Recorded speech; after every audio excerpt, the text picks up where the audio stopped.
Elijah Cole was 22 years old the first time he heard a room full of people laugh at him. He was standing in front of a whiteboard in Carlisle Hall at Harman University, with a stack of papers held together by a binder clip and 14 months of work he had built in the library on weekends.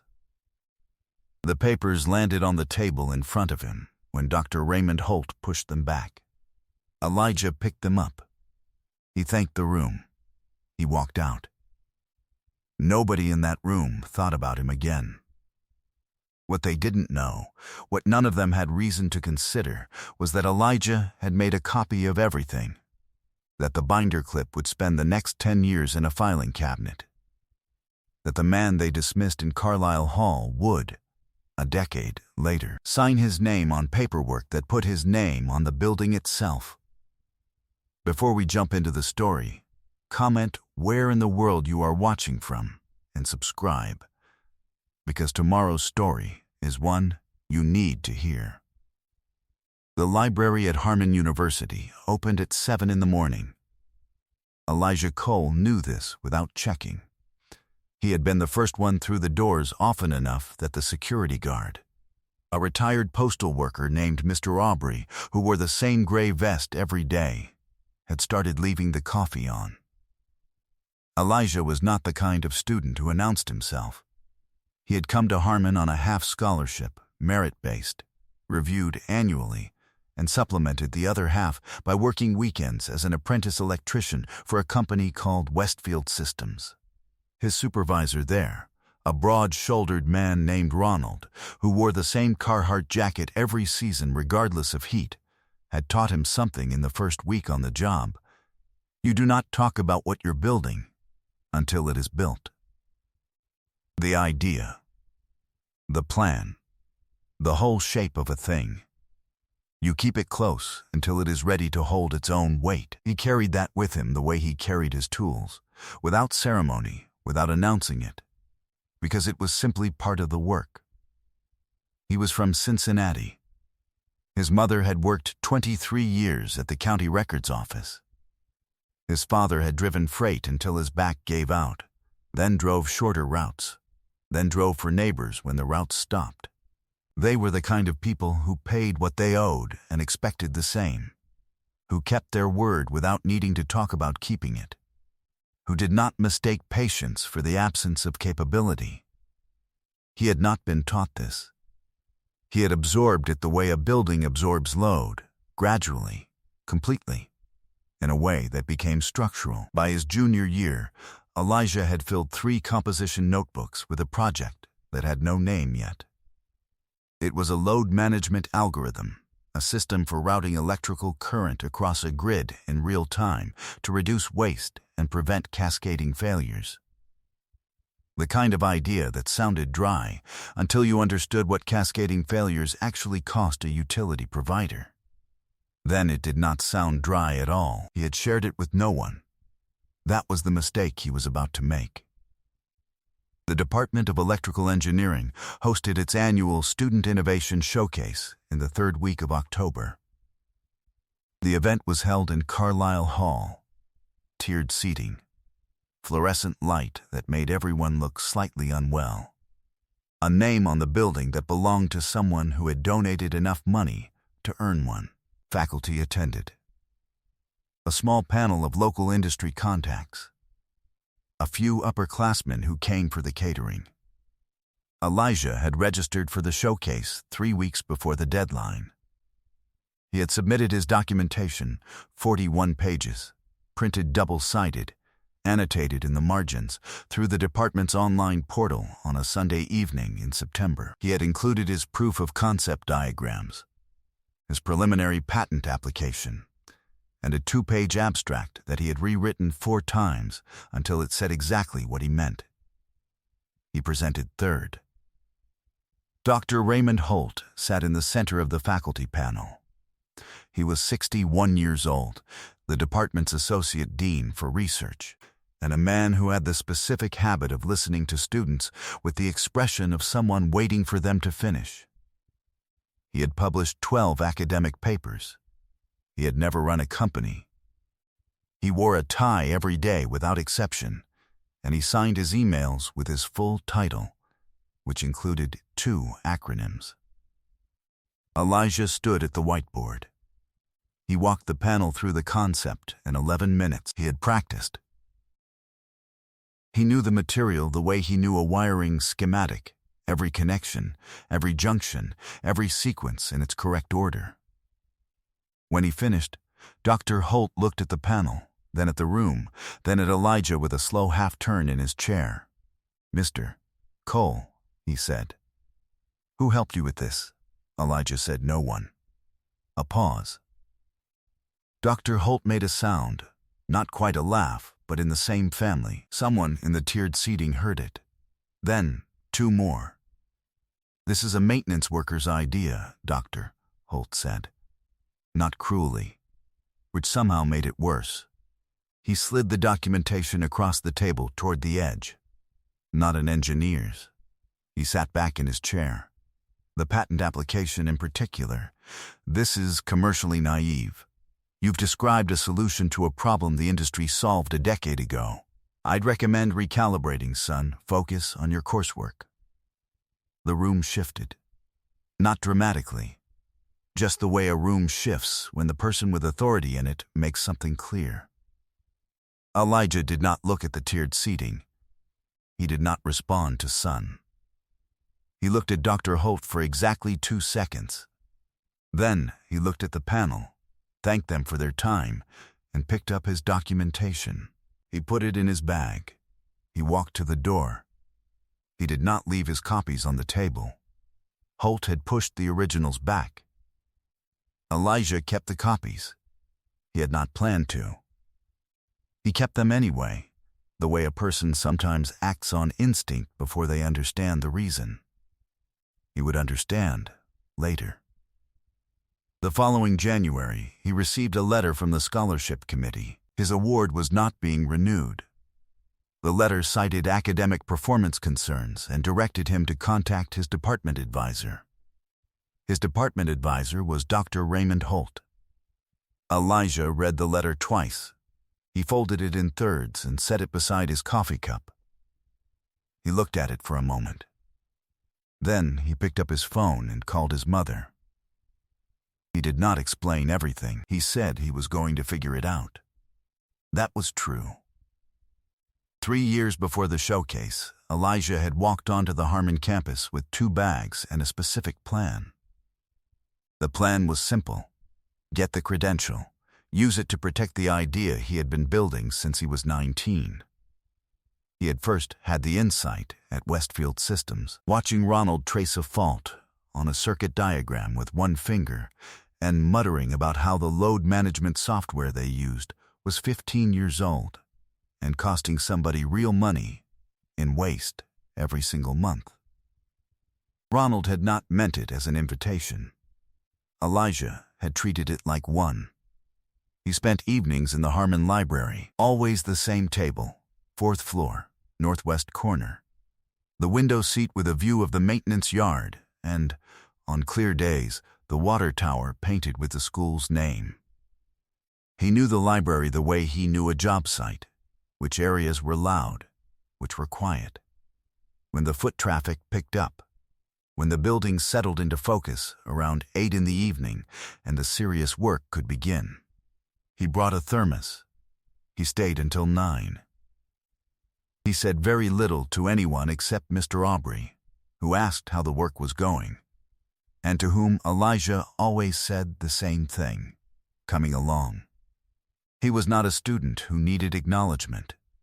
His mother had given him that, not as a lesson, but by example. She had clocked in for 23 years at the county records office without once having her name on a door.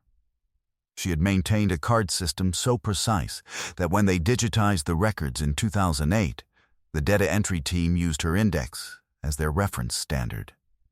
Nobody put up a plaque. She had not expected one. She was the kind of person who did the work because the work needed doing, and she was capable of doing it. Elijah carried that in his chest the same way. By junior year, he had something real. He knew it the way Ronald had taught him to know a correct connection, not because someone told him, but because he could see where everything lined up. He had filed a provisional patent application using the university's student IP resources. He had followed every procedure. He had submitted his documentation, complete and dated, through the proper channels. The showcase had felt at the time like a door opening. He had not known it was opening onto the wrong room.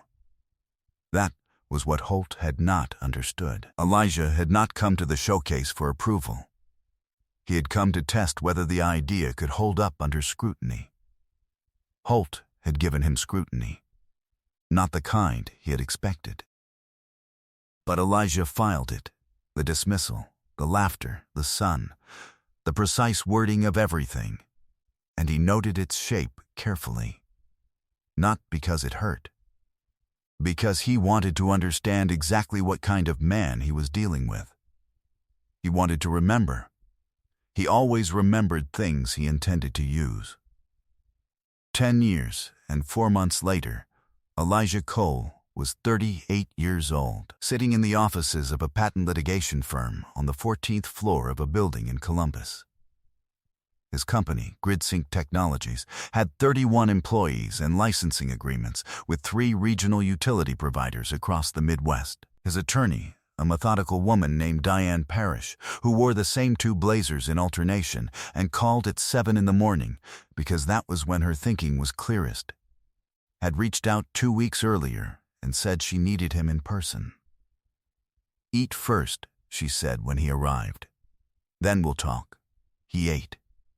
Then she talked. Harmon University's technology licensing subsidiary, a company called Carlyle Venture, LLC, had filed a challenge against GridSync's core patent. The challenge claimed that GridSync's load management algorithm was derived from prior university research. The referenced research was a paper authored by Dr. Raymond Holt, published in an academic journal 18 months after Elijah had left Harmon. Elijah looked at the filing. He didn't say anything. He looked at the date on Holt's paper. "I submitted the documentation in October," he said. "The showcase application." Diane looked at him. "I know." She placed a second document on the table. The university's patent filing for the algorithm they were claiming, filed in June. 14 months after Elijah's showcase presentation. "The showcase submissions are archived," she said, "including yours." I pulled them. She slid a printout across the table. "Your 41-page submission. Date stamped September 14th. She paused. His patent application was filed in June the following year. He approached it the way he approached a set of blueprints on a job site, not looking at any single piece, but all of them at once, feeling where the lines connected. And the lines connected clearly. "The terminology in his filing is consistent with your abstract," Diane said. "Not identical. But the structural approach, the real-time load redistribution logic, is the same method you described, with one modification that any circuit engineer would recognize as a simplification."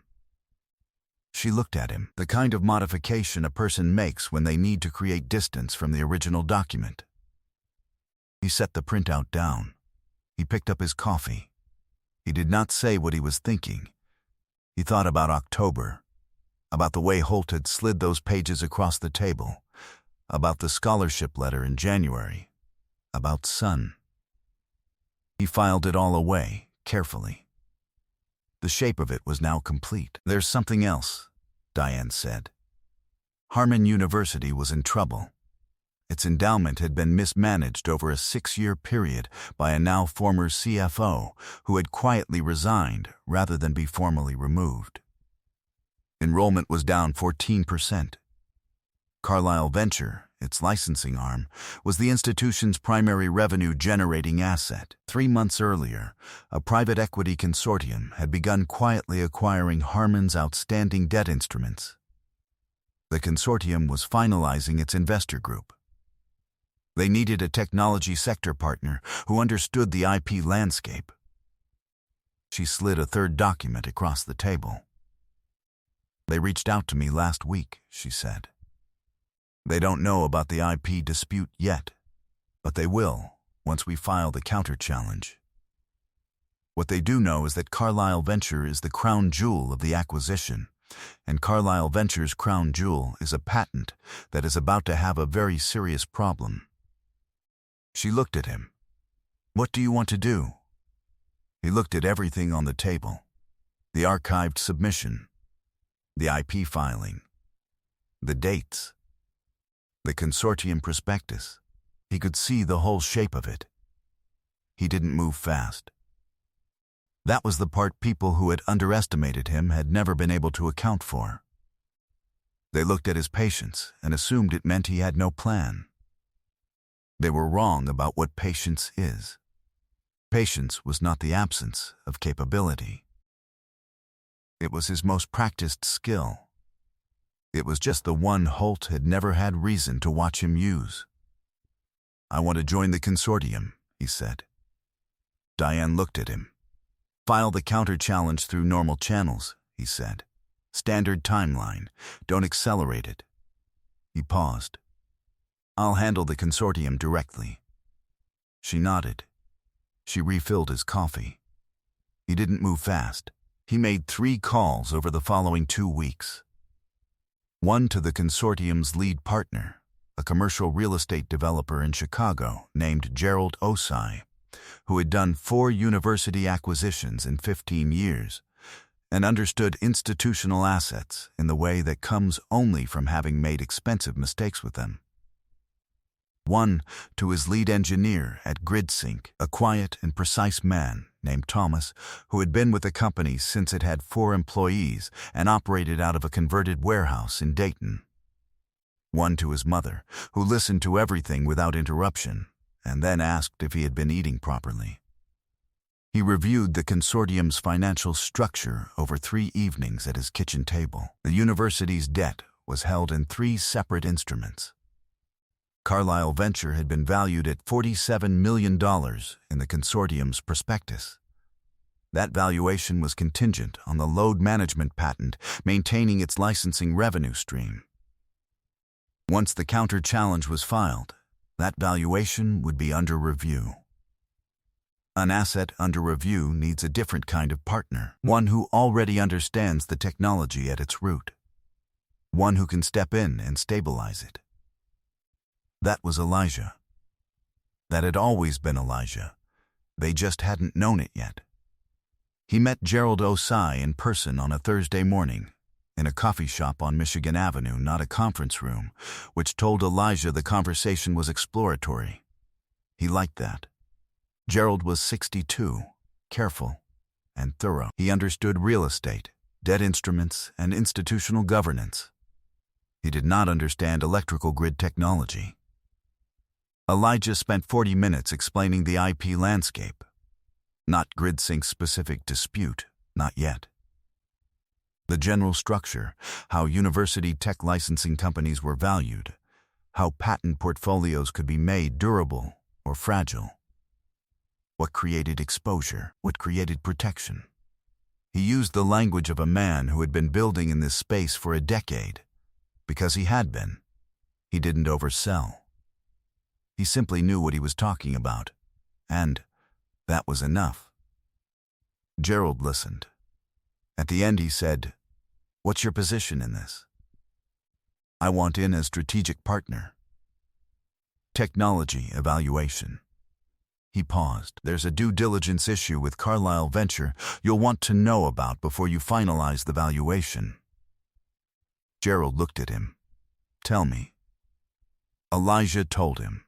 Not everything, not Carlyle Hall, not the binder clip, not the way Holt had pushed those pages to the edge of the table. Just the facts, the patent dates, the archived documentation, the pending counter-challenge, the kind of information a technology partner was supposed to surface before an acquisition closed. The kind of information that changed what a $47 million asset was actually worth. He understood the sequencing. On a complex job site, the order of operations matters as much as the work itself. You do not pull wire before the conduit is run. You do not pour foundation in the rain. You don't move until every preceding step is complete and solid. He had the documentation. He had the dates. He had an attorney who had done this before. He had a consortium partner who now needed the IP dispute resolved before closing, which meant a reason to want Elijah at the table during that resolution. The foundation was in. The walls were coming. Holt had no idea the structure had already been built around him. That was exactly where Elijah needed him. She thought it was already over.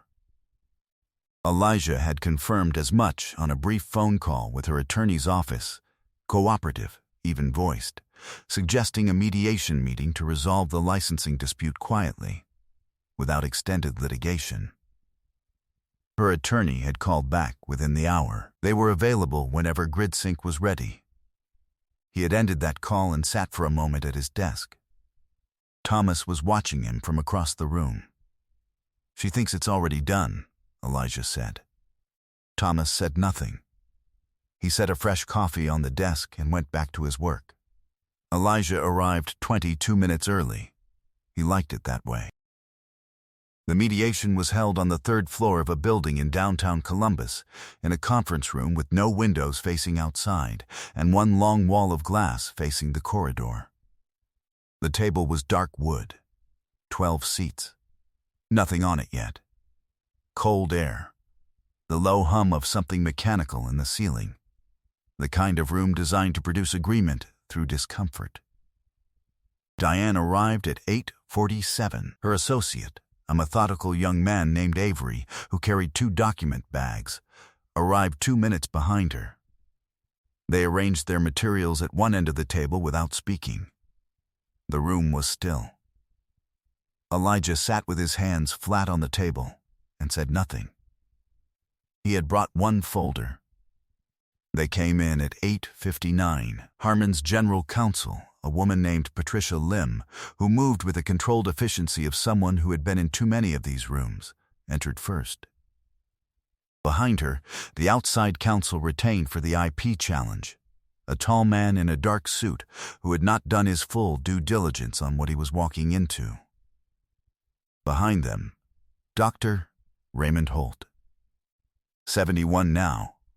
Still wearing a tie, still with the expression of a man waiting for someone else to finish. He scanned the room the way a person scans when they expect to be its most important occupant. His eyes moved across the table and stopped on Elijah for exactly 1 second. A quick assessment. A fraction of recognition, or something near it, suppressed before it reached the surface. Then he looked toward Diane and took his seat. Diane opened. "Thank you all for being here. Before any discussion of settlement terms, there are several matters of documentation that require acknowledgement by all parties." She nodded to Avery. He opened the first bag. The first document was GridSync's provisional patent filing, date stamped September 14th of the year of Elijah's showcase, not the original, that had been in the university's own archive for a decade.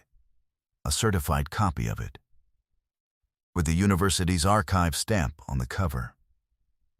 This document, Diane said, predates Carlyle Ventures' patent application by 14 months. She let that number sit in the air for a moment. The outside counsel's pen stopped moving. The second document was a structural comparison, a side-by-side technical analysis of the 2 patents, prepared by an independent electrical engineering expert from Carnegie Mellon. 23 pages. Avery placed it in the center of the table where everyone could see it. Diane walked through the key findings in a neutral voice. Factual, not cold. Simply precise. The real-time load redistribution logic. The signal priority hierarchy. The fault prediction sequencing. "These are not approximate similarities," she said. "These are structural correspondences that the report's author characterizes as non-coincidental." Something moved across Holt's face. Not fear exactly. The specific look of a person watching a structure they built realize it was constructed on the wrong foundation. He worked to keep his expression level. The effort was visible to anyone watching closely enough. Elijah was watching closely enough. Patricia Lim had stopped looking at her notepad. The outside counsel was reading the Carnegie Mellon report. He had not looked up. The third document was the consortium agreement. Diane placed it at the end of the table nearest to Patricia. GridSync Technologies is a named strategic partner in the consortium, currently acquiring Harman University's debt and intellectual property holdings, she said. This agreement was executed last week. We are disclosing it here because it is directly relevant to any resolution of this dispute. She paused. In fact, the resolution of this dispute is a condition of the consortium's final valuation model for Carlyle Venture. Patricia Lim looked at the outside counsel. The outside counsel looked at the document in front of him. He had, at some point in the last 30 seconds, understood something that changed the temperature of everything. The silence in the room lasted 11 seconds. Elijah counted them. Then Diane said, "We'll allow a few minutes for your team to review." Elijah stood. He had brought only the one folder, and it had served its purpose. He buttoned his jacket. He shook Diane's hand. Then, Avery's. He walked toward the door. He stopped. He turned to Dr. Raymond Holt. He said it quietly. Only for him, not his performance. Because it was meant for him. You told a room full of people I was a maintenance worker. A pause. You were right about what I knew. You just had no idea what I'd do with it. He walked out without looking back. It did not happen all at once. Carlyle Ventures' patent challenge was formally withdrawn 6 weeks after the mediation. The consortium completed its acquisition of Harman University's debt instruments 4 months after that. Dr.